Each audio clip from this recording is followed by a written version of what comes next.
Европа. Млада и непохитена, четеше своят рицарски роман. Когато в зора незазорена загина рицарят Иван Шишман.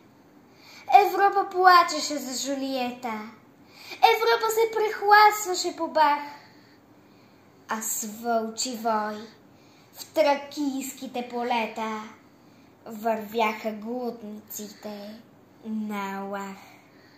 Когато обкръжена от слугини, тя тънеше в охолство и в разкош.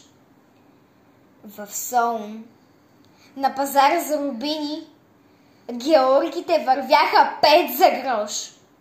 Когато тя строеше катедрали и замъци, в старият Балкан скърбяха тънки липови кавали и плачеха за утънула Стоян.